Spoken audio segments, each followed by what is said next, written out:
Nahanap ko ang isang tube ng lubricant na nakatago sa drawer ng asawa kong si Elena. 2 taon na kaming hindi nagtatabi bilang mag-asawa. Kaya bakit siya may ganito? Doon ko nalaman na may kabalastugang nangyayari sa loob ng sarili kong pamamahay. At ang mas masakit, ang kalantari niya ay ang sarili naming manugang na si Mark. Akala nila ay tuso sila. Kaya ginamit ko ang aking kaalaman mula sa Wilcon Depot at pinalitan ko ang laman ng tube na iyon ng industrial superglue, isang napakatibay na pandikit. Hinayaan ko silang mahulog sa sarili nilang bitag. Paglipas ng ilang sandali, umalingaw-ngaw ang malakas na hiyaw sa loob ng aming kwarto. Hindi sila makagalaw. Hindi sila makahiwalay. Dumating ang mga doktor at ambulansya, at pati sila ay nahirapang paglayuin ang kanilang mga katawan dahil sa tindi ng dikit. Isang malaking iskandalo na nasaksihan ng buong barangay. Bago ko ituloy ang kwentong ito ng pagtataksil at matinding ganti, pakisubscribe muna sa aking channel at pakisulat sa comment section kung mula sa anong lungsod kayo nanonood ngayon. Quezon City ba, Cebu o Davao? Mahalagang malaman ang kwentong ito para maging babala sa mga mandaragit na nagtatago sa ating paligid. Ang pagtanda ay parang paglubog ng araw. Akala mo, ang dilim ay magdadala ng kapayapaan at pahinga. Ngunit sa aking sitwasyon, ang bawat dapit hapon ay tila may dalang kakaibang kaba na hindi ko maipaliwanag. Ako si Lito. Sa edad na 67, dapat sana ay nag-enjoy na lang ako sa aking pensyon at sa katahimikan ng aming tahanan ni Elena. Ngunit nitong mga nagdaang linggo, may isang figura na laging sumusulpot sa aming pintuan kapag ang liwanag ay nagsisimula ng kumupas. Si Mark, ang aking manugang. Ang nakapagtataka, dumadalaw lang si Mark kapag alam niyang wala ako sa bahay o kapag abala ako sa likod bahay sa pag-aalaga ng aking mga tanim. Madalas, ang dahilan niya ay napakababaw. Minsan, sasabihin niyang dumaan siya para tingnan ang tumutulong gripo sa kusina. Minsan naman, bigla na lang siyang lilitaw para raw suriin ang aming mga halaman kung may peste ba. Tay Lito, nakita ko kasing parang nanunuyo ang mga dahon ng inyong bougainvillea, sabi niya isang hapon habang nakangiti ng tipid. Ang ngiting iyon, may kung anong mali. Hindi ito umaabot sa kanyang mga mata. Ang kanyang mga mata ay laging gumagala, tila may hinahanap, tila may sinusuri. Isang hapon, nagpanggap akong umalis para pumunta sa palengke. Ngunit bumalik ako agad dahil nakalimutan ko ang aking pitaka. Pagpasok ko sa tarangkahan, nakita ko ang sasakyan ni Mark na nakaparada sa tapat. Marahan akong pumasok sa loob ng bahay. Tahimik ang sala, pero may naririnig akong mahinang tawanan mula sa kusina. Naroon si Elena, ang asawa ko sa loob ng 40 taon. Nakasuot siya ng isang magandang damit na madalas ay isinusuot lang niya kapag may okasyon, at ang amoy, ang bango niya. Isang mamahaling pabango na alam kong hindi ako ang bumili. Isang amoy na masyadong matamis, masyadong mapang-akit para sa isang karaniwang hapon sa bahay. Napansin ko rin ang kanyang mga kilos, parang dalagang kinikilig. Panay ang haplos niya sa kanyang buhok habang nakikipag-usap kay Mark. At si Mark naman, nakasandal sa lababo, tila komportableng-komportable sa aming tahanan. Ang kanilang mga tinginan, may mga mensaheng hindi binibigkas. Mga titig na masyadong matagal para sa isang biyenan at manugang. Nang mapansin nila ako, biglang nag-iba ang timpla ng hangin. Tumuwid ng tayo si Mark. Si Elena naman ay biglang naging abala sa pagpupunas ng mesa na malinis naman. Lito, bakit bumalik ka agad? Tanong ni Elena. Ang boses niya ay may kaunting panginginig. Nakalimutan ko ang pitaka ko. Sagot ko ng maikli. Pinagmasdan ko silang dalawa. Ang pag-iwas nila ng tingin ay mas maingay pa kaysa sa anumang salita. Sa mga sumunod na araw, naging mas mapagmasid ako. Napansin ko na laging hawak ni Elena ang kanyang cellphone. Madalas siyang nagtatago sa banyo o sa kwarto para mag-text. Kapag tinatanong ko kung sino ang kausap niya, sasabihin lang niya na ang anak naming si Sarah raw na asawa ni Mark. Pero alam ko ang totoo. Ramdam ko ang lamig sa pagitan naming dalawa habang ang init ng kanyang atensyon ay tila nakatuon sa iba. Masakit. Masakit isipin na sa dulo ng aking buhay, ang tiwalang iningatan ko ay tila unti-unting dinudurog ng mga taong pinakamalapit sa akin, ang aking manugang at ang aking asawa. Tila may sarili silang mundong binuo sa loob mismo ng aking pamamahay. Isang mundong wala akong puwang. Hindi ako pwedeng maupo na lang at maghintay na parang tanga. Ang hinala ay parang anay. Unti-unting kinakain ang aking kaisipan. Kailangan ko ng ebidensya. Kailangan ko ng katotohanan gaano man ito kasakit. Kaya isang umaga, nagpaalam ako kay Elena na pupunta ako sa Quiapo para bumili ng ilang gamit sa gardening.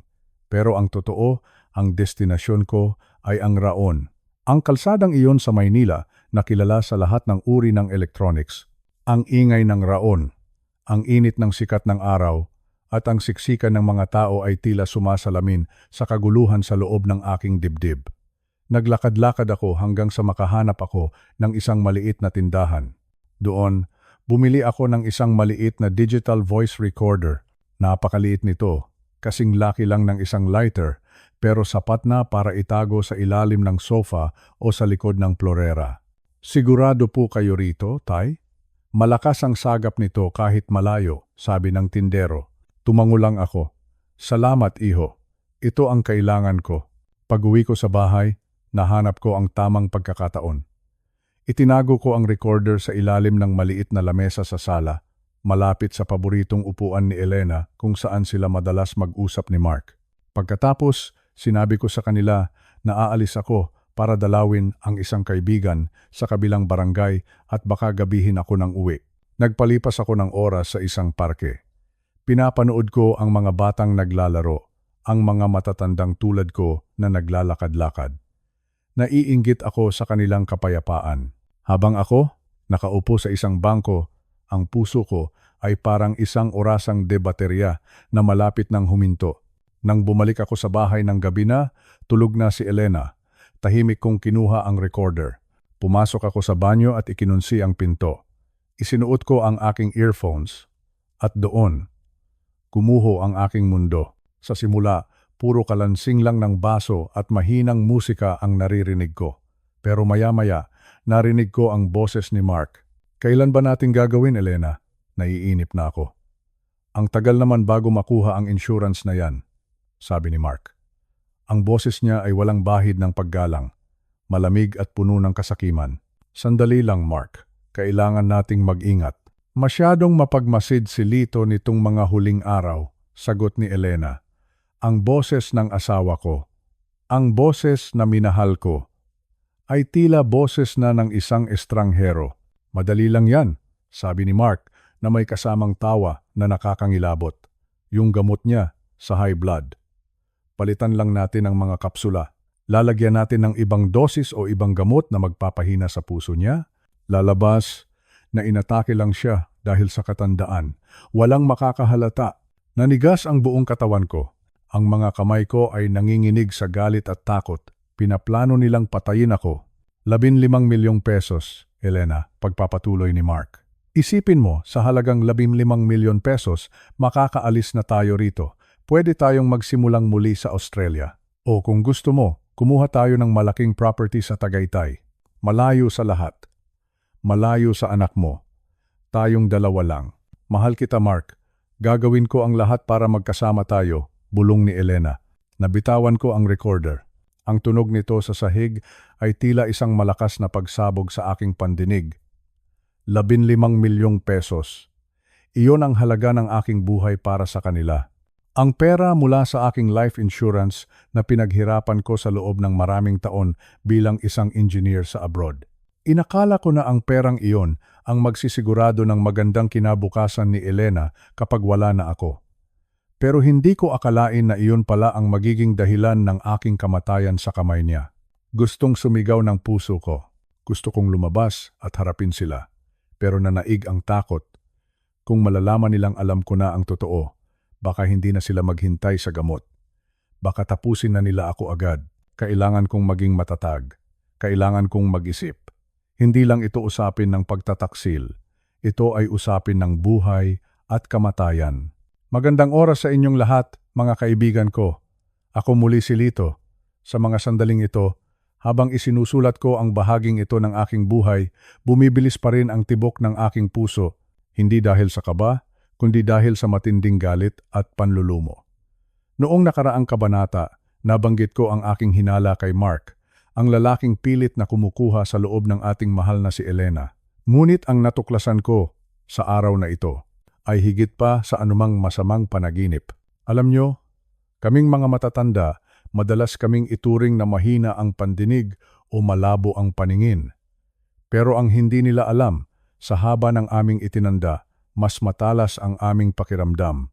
At ang pakiramdam ko kay Mark ay parang isang tinik na ayaw maalis-alis sa aking lalamunan. Kaya naman, isang mainit na Martes ng hapon, nagpasya akong kumilos. Sumakay ako sa isang lumang taxi. Sinabi ko sa driver na sundan ang sasakyan ni Mark, isang makintab at bagong-bagong SUV na alam kong galing sa pinaghirapang pera ni Elena. Habang binabaybay namin ang kalsada ng Makati, patungo sa isang mamahaling subdivision sa Forbes Park, hindi ko mapigilang mapabuntong hininga. Hay, ang mundong ito talaga. Minsan, kung sino pa ang may pinakamagandang ngiti, sila pa ang may pinakamaitim na balak. Huminto ang sasakyan ni Mark sa tapat ng isang malaking gate. Pero hindi ito ang bahay ni Elena. Bumaba siya, dala ang isang bungkos ng bulaklak. Ang mga bulaklak na iyon, parehong-pareho sa ibinibigay niya kay Elena tuwing linggo. Doon ko napagtanto, hindi pala espesyal ang mga bulaklak na iyon. Isa lang pala itong kagamitan sa kaniyang trabaho. Naglakad ako ng dahan-dahan, nagtatago sa likod ng mga malalagong puno ng nara sa gilid ng kalsada. Nakita ko ang isang babae. Mukhang mas matanda siya kay Elena. Marahil ay nasa 70 taon na. Maayos ang kaniyang pananamit, nakasuot ng mga mamahaling alahas, pero bakas sa kaniyang mukha ang labis na kalungkutan. Isang babaeng nag-iisa, tulad ng marami sa atin na nawalan na ng katuwang sa buhay. Nakita ko kung paano siya niyakap ni Mark. Nakita ko ang kislap sa mga mata ng babae, isang kislap na puno ng pag-asa. Ngunit sa likod ng balikat ng babaeng iyon, nakita ko ang mukha ni Mark. Wala itong emosyon. Walang pagmamahal. Ang tanging nakita ko ay ang tingin ng isang mananalasay na nakahanap ng kaniyang biktima. Naririnig ko silang nag-uusap ng bahagya habang naglalakad sa garden. Sabi ni Mark sa kaniya, "Huwag kang mag-alala, Tita Rose. Ang 500,000 pisong ibinigay mo ay mapupunta sa isang napakagandang investment para ito sa ating kinabukasan. 500,000 piso. Ang laking halaga niyon." Sa isip-isip ko, gaano kaya karami ang perang nakuha niya na kay Elena? Hindi doon natapos ang araw ko. Nang umalis si Mark doon, sinundan ko pa rin siya. Akala ko ay uuwi na siya, pero hindi. Nagtungo siya sa isang sikat na coffee shop sa Bonifacio Global City. Doon naman, may kausap siyang isa pang babae. Mas bata ng kaunti, mukhang isang biyuda ng isang mayamang negosyante. Nakaupo ako sa kabilang lamesa, nagtatago sa likod ng binabasa kong diaryo. Doon ko narinig ang parehong mga salita. Ang parehong mga pangako. "Ikaw lang ang nagpapasaya sa akin," sabi ni Mark habang hinahawakan ang kamay ng babae. "Kailangan ko lang ng kaunting tulong para sa aking business sa probinsya. Mga 2 milyong piso lang. At pagkatapos noon, wala na tayong magiging problema." Diyos ko, 2 milyong piso. Nanlamig ang aking mga kamay. Nanginginig ang aking mga tuhod sa galit. Hindi lang pala si Elena ang biktima. Si Mark ay hindi lamang isang masamang manliligaw. Siya ay isang profesional. Isang gigolo na ang tanging puhunan ay ang kaniyang itsura at ang kaniyang mapanlinlang na dila. Ang kaniyang mga biktima? Tayong mga nakatatanda. Tayong mga taong may kaunting naipon mula sa ating pensyon o sa ating mga pinagtrabahuhan sa loob ng mahabang panahon. Pinupuntirya niya ang ating pangungulila. Ginigamit niya ang ating pangangailangan sa kalinga upang ubusin ang ating kabuhayan. Habang pinagmamasdan ko siya, isang katotohanan ang tumama sa akin. Si Mark ay hindi lamang isang tao. Siya ay isang halimaw na nagtatago sa katawan ng isang guwapong lalaki. Siya ay isang Manila scammer na walang puso. Noong gabing iyon, hindi ako nakatulog. Paulit-ulit na bumabalik sa aking isipan ang mukha ni Elena. Ang kaniyang matatamis na ngiti kapag nababanggit ang pangalan ni Mark. Naaawa ako sa kaniya. Paano ko sasabihin sa kaniya ang lahat ng ito? Paano ko ipapaliwanag sa aking kaibigan na ang lalaking inaakala niyang magliligtas sa kaniya sa kalungkutan ay siya palang kukuha ng lahat ng mayroon siya. Naisip ko, ang mga salitang manloloko, hayop, walang hiya. Pero alam ko, hindi ako pwedeng basta-basta sumugod. Ang mga taong tulad ni Mark ay matatalino. Alam nila kung paano baliktarin ang sitwasyon. Kapag sinabi ko ito kay Elena nang walang matibay na ebidensya, baka isipin pa niya na ako ang masama. Baka isipin niya na naiinggit lang ako. Kailangan ko ng plano. Kailangan ko ng patunay. Habang nakatingin ako sa labas ng aking bintana, pinagmamasdan ang mga ilaw ng Maynila, naramdaman ko ang bigat ng aking tungkulin. Hindi lamang ito tungkol kay Elena. Tungkol ito sa lahat ng mga lolo at lola na posibleng maging susunod na biktima ni Mark. Alam nyo, mga kaibigan, sa edad nating ito, ang akala natin ay tapos na ang ating mga laban sa buhay. Akala natin ay panahon na para magpahinga at mag-enjoy sa ating mga apo. Pero kung minsan, ang tadhana ay may ibang plano. Minsan, tinatawag tayo para maging tagapagtanggol. Si Mark, ang taong iyon. Akala niya ay madali lang kaming lokohin dahil kami ay matanda na. Akala niya ay mahina ang aming mga isipan. Pero nagkakamali siya. Hindi niya alam na ang karanasan ko sa buhay ang magiging pinakamalakas kong sandata. Sa sandaling iyon, nagsumpa ako sa aking sarili. Hindi ko hahayaang maubos ang pera at dangal ni Elena. Gagawin ko ang lahat para ilantad ang tunay na kulay ng gigolo na ito, kahit na itaya ko pa ang aking kaligtasan. Dahil ang tunay na mukha ni Mark ay hindi ang mukhang nakikita ni Elena sa ilalim ng liwanag ng kandila tuwing sila ay nagdi-dinner. Ang tunay niyang mukha ay ang kadilimang nakita ko sa kaniyang mga mata habang binibilang niya ang perang hindi naman sa kaniya. Mga kaibigan, mag-ingat po tayo. Sa ating paligid, may mga taong sadyang mapagsamantala. Sila ay parang mga anay na dahan-dahang kinakain ang ating mga pundasyon hanggang sa tayo ay gumuho. Ngunit hanggat may isang lito na nakatayo at nagmamasid, hindi sila magtatagumpay. Ngayon, kailangan kong mag-isip ng mabuti paano ko sisimulan ang pagbuwag sa kaniyang mga kasinungalingan. Anong hakbang ang dapat kong gawin para maniwala si Elena? Ang laban na ito ay hindi na lang tungkol sa pera. Ito ay tungkol sa katotohanan. Ito ay tungkol sa ating karangalan bilang mga nakatatanda. Sana ay samahan niyo ako sa aking paglalakbay.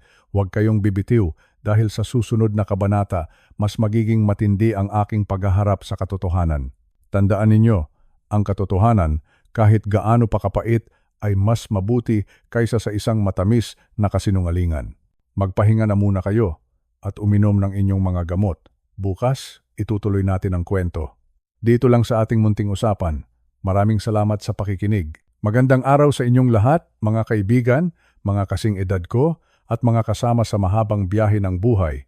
Ako muli ang inyong kaibigan, si Lito. Sana ay nasa mabuti kayong kalagayan habang nakikinig sa akin. Ang ibabahagi ko sa inyo ngayon ay hindi madaling ikwento. Masakit ito sa kalooban, mabigat sa dibdib, pero kailangan nating malaman ang katotohanan dahil ang katotohanan lang ang magpapalaya sa atin mula sa mga taong mapagsamantala. Noong nakaraang kabanata, nakita ko ang tunay na kulay ni Mark. Nakita ko siya sa Forbes Park at nakita ko rin siya sa BGC na may kasamang ibang mga babae. Hindi lang pala si Elena ang kaniyang biktima, marami sila. At isa sa mga kilala ko ay ang aking kapitbahay na si Aling Rosa. Si Aling Rosa. Kilala niyo siya. Siya ay yung biyudang laging maayos manamit, laging nakangiti kapag lumalabas ng simbahan at napakabait sa lahat. Akala ko, masaya siya. Akala ko, ang mga bulaklak na natatanggap niya ay tanda ng isang bagong pag-asa. Ngunit mali ako. Ang mga bulaklak na iyon ay parang mga palamuti lamang sa isang bitag. Isang hapon, habang ang araw ay dahan-dahang lumulubog at nagbibigay ng kulay kahel sa langit, nagpasya akong puntahan si Aling Rosa. Nakaupo siya sa kaniyang beranda, umiinom ng tsaa. Maganda ang paligid, payapa ang hangin, pero ang dala kong balita ay parang isang bagyong paparating. Umupo ako sa tapat niya. Hindi ako agad nakapagsalita. Paano mo ba sasabihin sa isang kaibigan na ang taong pinagkakatiwalaan niya ay isang ahas? Nagsimula ako sa pagtatanong tungkol kay Mark. Nakita ko ang biglang pagliwanag ng kaniyang mukha. Sabi niya sa akin, napakabait daw ni Mark. Sabi niya, si Mark ang nagparamdam sa kaniya na may halaga pa siya sa mundong ito kahit matanda na siya. Sabi niya, tinulungan daw siya ni Mark na mag-invest ng kaniyang pera para sa kaniyang mga apo. Doon na kumirot ang puso ko. Investment. Isang salitang madalas gamitin ng mga manloloko. Huminga ako ng malalim. Tumingin ako ng diretso sa kaniyang mga mata. Sinabi ko ang lahat.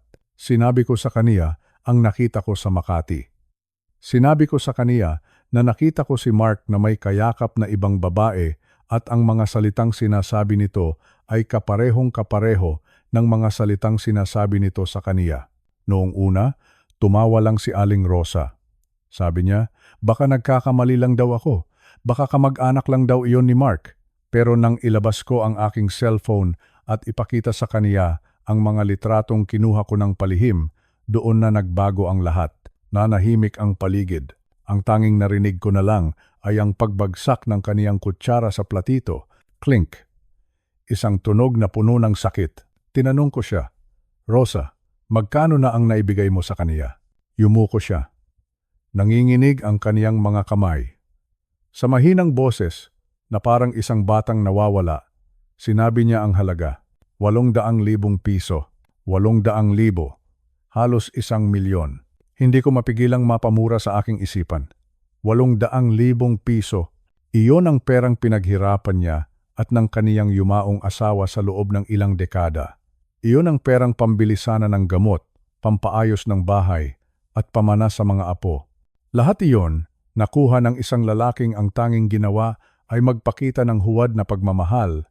Nagsimulang umiyak si Aling Rosa. Hindi iyong malakas na iyak kundi iyong hikbi na galing sa kaibuturan ng puso.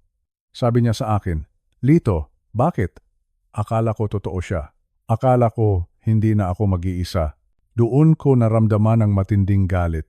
Ang galit na ito ay hindi na lang para sa aking sarili o para kay Elena. Ito ay galit para sa lahat ng mga nanay at lola na ninanakawan hindi lang ng pera, kundi pati na ng kanilang dignidad at tiwala sa kapwa. Sabi ko sa kaniya, Rosa, makinig ka. Hindi ka nag-iisa. Nandito ako. At hindi natin hahayaang makatakas ang taong iyon. Sa mga sumunod na araw, naging parang isang detective ako. Alam niyo na, kaming mga matatanda. Akala nila ay wala na kaming alam sa teknolohiya. Pero dahil sa tulong ng aking apo, natutunan kong mag-search sa internet. Nalaman ko na si Mark ay may iba pang mga pangalan. Sa ibang lugar, ang tawag sa kaniya ay Richard. Sa iba naman, siya si Anthony. Pero ang kaniyang estilo, laging pareho. Pupunta siya sa mga sosyal na lugar, sa mga club ng mga senior citizens, o sa mga subdivision na alam niyang maraming biyuda. Magpapakilala siyang isang negosyante na galing sa probinsya. Magpapakita siya ng atensyon, magdadala ng bulaklak. Makikinig sa mga kwento ng buhay na parang interesadong-interesado siya at kapag nakuha na niya ang loob, doon na papasok ang investment. O kaya naman, ang kunwaring problema sa pamilya na kailangan ng agarang pera, natuklasan ko ang 2 pang babae. Si Aling Nena mula sa kabilang barangay at si Mrs. Santos na isang dating guro. Pare-pareho silang nabiktima. Pare-parehong nawalan ng malaking halaga. Pinuntahan ko silang lahat, isa-isa. Noong una, nahihiya silang umamin. Siyempre, mahirap aminin na sa edad nating ito, naloko tayo ng isang mas batang lalaki. Natatakot silang mapagtawanan ng kanilang mga anak. Natatakot silang sabihan na ulyanin na o wala ng isip. Pero sinabi ko sa kanila, huwag kayong mahiya. Ang mahiya dapat ay ang taong nagnakaw sa inyo. Hindi kasalanan ang magtiwala. Ang kasalanan ay ang pagtataksil sa tiwalang iyon. Dahan-dahan, nabuo ang aming grupo. Tinawag ko itong alyansa ng mga sugatang puso, pero sa totoo lang, kami ay isang alyansa ng mga lalaban. Nagsimula kaming mag-ipon ng ebidensya. Ang mga resibo ng bank transfer. Ang mga mensahe sa cellphone na puno ng mga pangakong napako. Ang mga litrato ng mga alahas na na ipinasangla niya raw para sa investment pero ang totoo ay ibinenta na niya. Si Aling Rosa, sa kabila ng kaniyang pighati, ay naging matapang. Ibinigay niya sa akin ang lahat ng mga dokumentong itinago niya. Nakita ko ang mga sulat ni Mark para sa aking mahal na Rosa, ang sabi sa sulat. Ang ating kinabukasan ay malapit na. Kinabukasan. Ang kapal ng mukha ng lalaking ito. Ang kinabukasang sinasabi niya ay ang kaniyang sariling karangyaan, habang ang mga biktima niya ay naiiwang luhaan at walang-wala. Habang tinitignan ko ang mga ebidensyang ito sa aking mesa, lalong tumitindi ang aking determinasyon. Si Mark, ang lalaking iyon. Akala niya ay mahihina tayo. Akala niya ay madali tayong takutin at patahimikin. Pero nagkakamali siya. Hindi niya alam na ang isang taong wala nang mawala ay ang pinakamapanganib na kalaban. Hindi niya alam na kaming mga matatanda, kapag nagsama-sama, ay may lakas na hindi niya kayang tapatan. Kinuha ko ang aking telepono at tinawagan ng isang kakilala ko sa kapulisan. Sarge, sabi ko, mayroon akong malaking isda na gustong ipahuli sa inyo, pero kailangan nating gawin ito ng dahan-dahan. Gusto ko, kapag nahulog siya, wala na siyang kawala. Alam nyo, mga kaibigan, sa buhay, may mga pagkakataong kailangan nating maging mapagpatawad. Pero may mga pagkakataon din na kailangan nating manindigan para sa katarungan. Ang ginagawa ni Mark ay hindi lang pagnanakaw ng pera. Ito ay pagnanakaw ng kaligayahan ng mga tao sa huling yugto ng kanilang buhay at hindi ko iyon mapapayagan. Napatingin ako sa labas. Gabi na. Ang mga bituin ay nagkikislapan sa langit. Naalala ko si Elena. Hanggang ngayon, hindi pa rin niya alam ang buong katotohanan. Siya ang magiging pinakamahirap na kausapin. Dahil siya ang pinakamalalim ang pagmamahal na ibinigay kay Mark. Pero handa na ako, handa na kami. Ang 800,000 piso ni Aling Rosa, ang mga naipon ni Aling Nena, at ang pera ni Elena. Lahat ng iyon ay sisingilin namin. Hindi lang sa pamamagitan ng pera, kundi sa pamamagitan ng pagpapakita sa buong mundo kung anong klaseng halimaw ang nagtatago sa likod ng magandang mukha ni Mark. Mga kasama, habang nakikinig kayo, sana ay magsilbi itong babala. Kung may lumalapit sa inyo na tila masyadong mabuti para maging totoo, mag-isip-isip kayo, magtanong-tanong. Huwag hayaang ang inyong mabuting puso ay maging daan para kayo ay masaktan. At kung kayo man ay nabiktima na, huwag kayong matakot lumapit. Huwag kayong mahiya. May mga tao pang handang tumulong. May mga lito pa na handang makipaglaban para sa inyo. Dito muna nagtatapos ang ating kwento para sa araw na ito. Mabigat ang mga kaganapan, kaya't huminga muna tayo ng malalim, uminom ng tubig, magpahinga. Sa susunod na kabanata, itutuloy natin ang ating plano. Ipakikita ko sa inyo kung paano namin sisimulan ang paggiba sa kaharian ng kasinungalingan na binuo ni Mark. Tandaan po ninyo, ang mga matatanda ay parang mga lumang puno. Maaaring ang aming mga sanga ay tuyo na at ang aming mga dahon ay nalalaglag na, pero ang aming mga ugat ay malalim at matatag. At walang sinumang bagyo ang makapagpapabagsak sa amin basta't kami ay magkakasama. Maraming salamat sa inyong pakikinig at pagtitiwala. Mag-ingat po kayong lahat at naway gabayan tayo ng may kapal sa ating paghahanap ng katarungan. Hanggang sa muli nating pagkukwento, paalam muna sa ngayon. Magandang araw sa inyong lahat, mga kasama, mga kaibigan at mga kapwa ko lolo at lola. Ako muli si Lito. Kumusta na po ang inyong pakiramdam? Sana ay nakainom na kayo ng inyong hapon na tsaa o kape at nakapagpahinga ng husto. Sa kabanatang ito, dadalhin ko kayo sa isang bahagi ng aking buhay na hindi ko akalaing magagamit ko sa ganitong paraan. Alam nyo, bago ako nagretiro, nagtrabaho ako sa Wilcon Depot sa loob ng 40 taon. Opo, 4 na dekada. Mula sa pagiging tagabuhat ng semento hanggang sa naging supervisor ako ng section para sa mga construction chemicals at adhesives. 40 taon, isang mahabang panahon. Doon ko natutunan na ang bawat materyales ay may kanya-kanyang katangian. May mga bagay na madaling paghiwalayin. May mga bagay naman na kapag dumikit ay hinding-hindi na muling mababaklas. Ang kailangan mo lang ay ang tamang kemikal, ang tamang timpla, at ang tamang pagkakataon. Habang nakaupo ako sa aking lumang silya sa talyer, tinitignan ko ang aking mga kamay, magaspang. Maraming peklat, Ito ang mga kamay ng isang taong bihasa sa paggawa. At ngayon, ang mga kamay na ito ang gagawa ng isang bagay na hinding-hindi makakalimutan ni Mark. Galit. Galit na galit ako. Naisip ko ang 800,000 piso na nakuha niya kay Aling Rosa. Naisip ko ang milyong pisong pinaghirapan ni Elena na unti-unti niyang inuubos. Ang taong iyon, si Mark, ay parang isang anay. Tahimik na sumisira sa pundasyon ng ating mga buhay. At bilang isang eksperto sa mga materyales, alam ko kung paano puksain ang anay. Nagsimula ang aking plano sa loob ng aking munting bodega. Hinalungkat ko ang aking mga gamit hanggang sa mahanap ko ang isang espesyal na bote. Ito ay isang uri ng industrial grade adhesive. Isang napakatapang na pandikit. Pero hindi ito ordinaryong pandikit na nabibili nyo sa tabi-tabi. Ang katangian nito, wala itong amoy, malinaw na parang tubig. At ang pinakaimportante sa lahat, hindi ito agad-agad nanunuyo. Kailangan muna nito ng init ng katawan at kaunting pressure para tuluyang kumapit. Dahan-dahan. Dahan-dahan kong inilipat ang likidong ito sa isang bote ng lubricant na nakita ko sa gamit ni Mark noong huling beses na nagstay siya sa bahay ni Elena. Alam nyo na, ang mga lalaking tulad niya, laging handa sa kanilang mga aktibidad. Napangiti ako ng mapait. Naisip ko, Mark, gusto mong dumikit sa mga mayamang babae, di ba? Ngayon, sisiguraduhin ko na talagang didikit ka. Didikit, na parang hindi na makakaalis. Pero hindi lang iyon ang aking plano. Ang pagpahiya sa kanya sa loob ng kwarto ay kulang pa.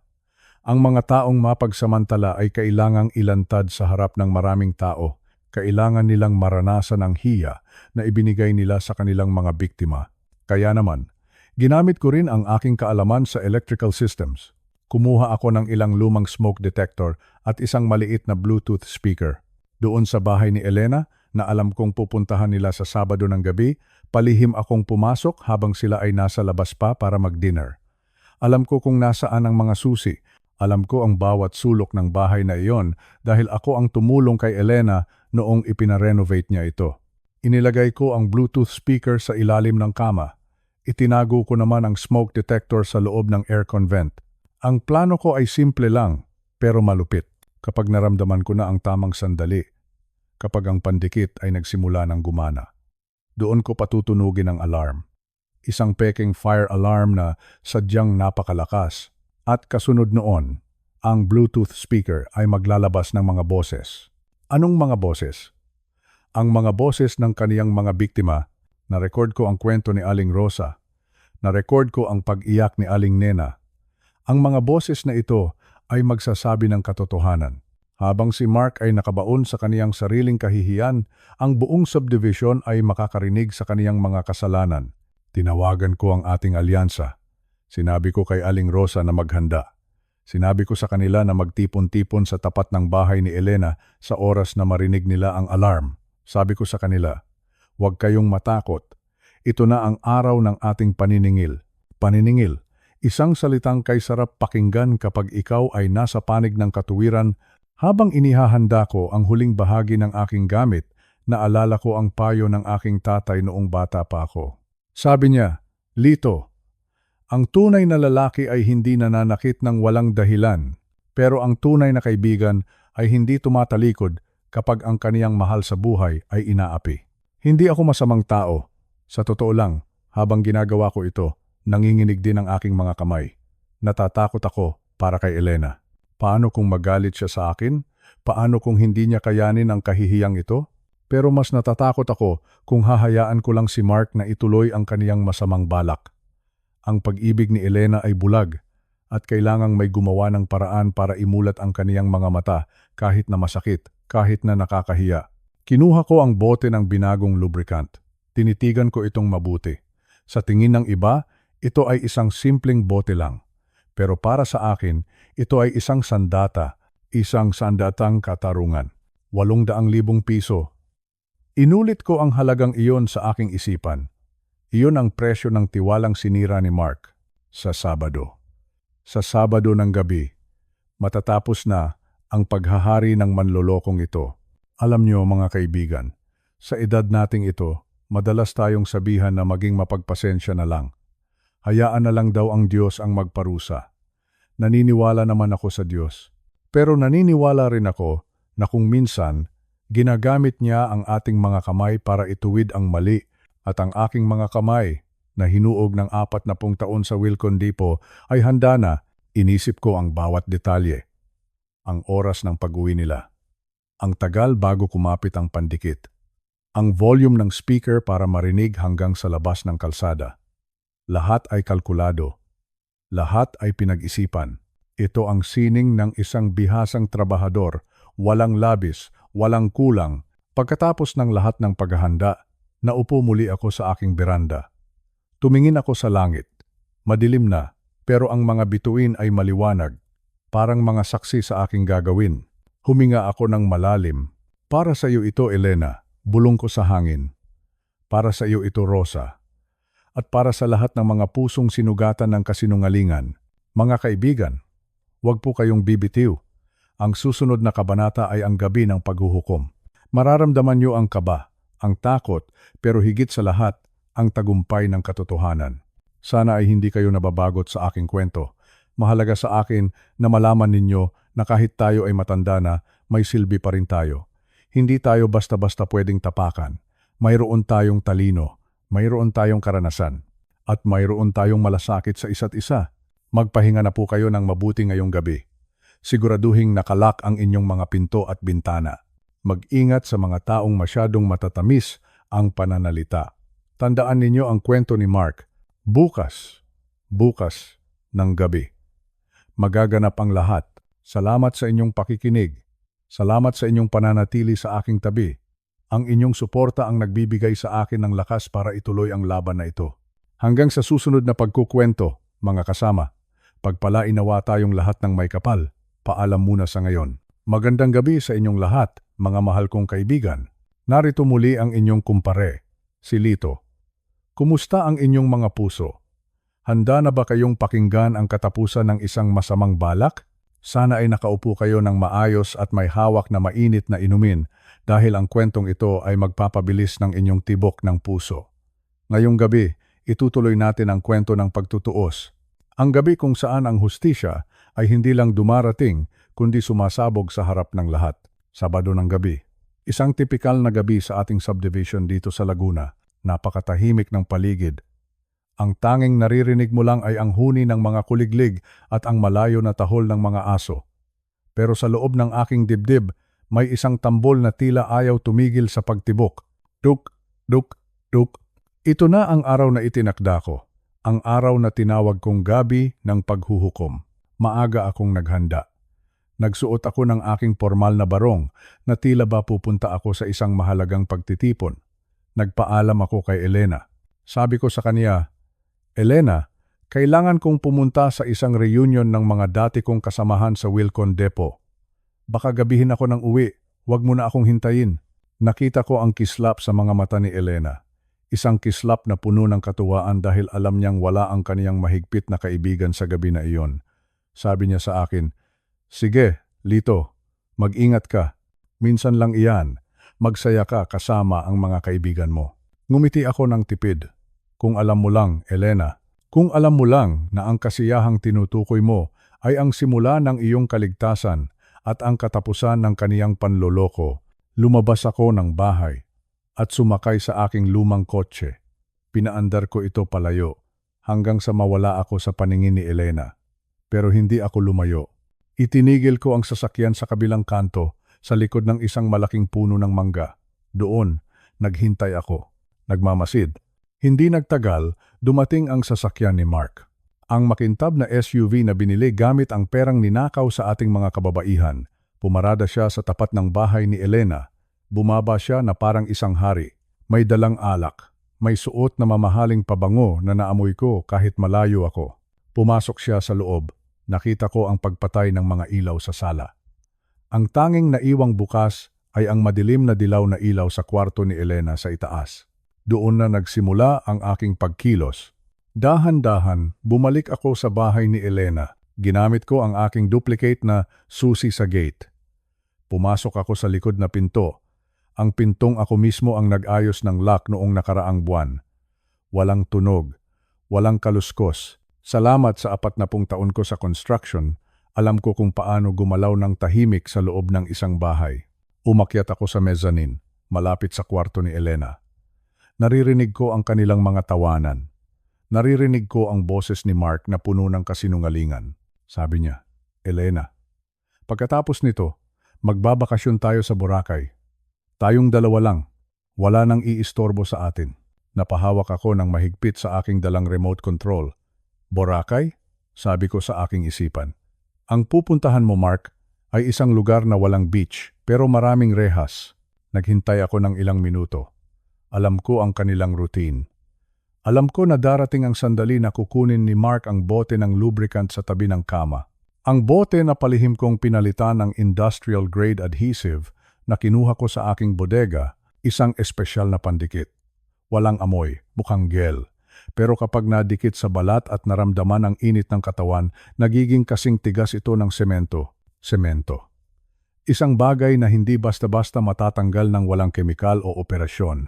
Maya-maya pa, narinig ko ang isang malakas na sigaw. Hindi ito sigaw ng ligaya, ito ay sigaw ng gulat. At pagkatapos, isang sigaw ng matinding sakit. Ano ito? Elena, bakit hindi ko maigalaw? Sigaw ni Mark. Ang boses niya ay puno na ng takot. Narinig ko rin ang boses ni Elena. Umiiyak, natataranta. Mark, anong nangyayari? Bakit? Bakit tayo nadidikit? Nasasaktan ako. Tulong. Ito na ang pagkakataon ko. Pinindot ko ang unang button sa aking remote. Biglang umalingaw-ngaw ang isang nakakabinging tunog. One ay ay ay ay ay ay ay ay. One ay ay ay ay ay ay. Ang smoke detector na inilagay ko sa aircon vent ay nagsimulang mag-alarm ng napakalakas. Kasunod nito, ang mga speaker na itinago ko sa ilalim ng kama ay bumukas, pero hindi lang tunog ng alarm ang lumabas. Doon nagsimulang tumugtog ang mga boses na na-record ko. Mark, nasaan ang 800,000 piso ko? Iyon ang boses ni Aling Rosa, malakas at malinaw. Mark, manloloko ka, ibalik mo ang pera ng mga anak ko. Iyon naman ang boses ni Aling Nena. Ang kwarto ay napuno ng ingay. Ang alarm ng apoy, ang mga boses ng mga biktima at ang hiyaw ng 2 taong hindi na makahiwalay sa isa't isa dahil sa pandikit. Hindi pa ako tumigil doon. Lumabas ako sa kalsada. Sumigaw ako ng napakalakas. Sunog! Sunog sa bahay ni Elena! Tulong! May sunog sa itaas! Dahil Sabado ng gabi, mabilis na lumabas ang mga kapitbahay. Ang mga marites ng ating subdivision, ang mga barangay tanod, pati na ang mga batang naglalaro pa sa labas. Lahat sila ay tumakbo patungo sa bahay ni Elena. Nasaan ang apoy, Mang Lito? Tanong ng isang tanod. Itinuro ko ang kwarto sa itaas. Doon. Naririnig niyo ba ang alarm? May humihingi ng tulong sa loob. Kailangan nating sirain ang pinto. Sa gitna ng kaguluhan, dumating ang ating alyansa. Si Aling Rosa, si Aling Nena, at si Mrs. Santos. Nakatayo sila sa tapat ng bahay, seryoso ang mga muka, handang harapin ang demonyong sumira sa kanilang katahimikan. Binuhat ng mga tanod ang isang malaking kahoy at sinira ang pinto ng kwarto. 1, 2, 3. Blag. Bumukas ang pinto. At doon, sa harap ng halos 20 tao, nakita ang pinakakahiyahiyang eksena sa kasaysayan ng ating barangay. Si Mark at si Elena. Nakadikit, hindi makagalaw. Ang mukha ni Mark ay maputla pa sa papel. Ang kaniyang katawan ay nanginginig sa takot at sakit. Ang pandikit na inilagay ko ay gumana ng higit pa sa inaasahan ko. Sila ay parang isang estatwa ng kahihiyan. Ano ito? Sigaw ng isang kapitbahay. Bakit sila ganyan? Pumasok ako sa loob ng kwarto. Kasunod ang mga biktima ni Mark. Tumingin ako ng diretso sa mga mata ni Mark. Hindi ito sunog, mga kapitbahay, sabi ko sa malakas at kalmadong boses. Ang naririnig ninyong alarm ay ang boses ng katotohanan. At ang nakikita ninyo ngayon ay ang tunay na mukha ng isang manloloko. Itinuro ni Aling Rosa si Mark. Iyan ang lalaking nagnakaw ng 800,000 piso sa akin. Akala ko ay mahal niya ako. Pero ang pera ko lang pala ang habol niya. Sumunod si Aling Nena. Manloloko ka, Mark, Richard, Anthony. Kung ano man ang pangalan mo,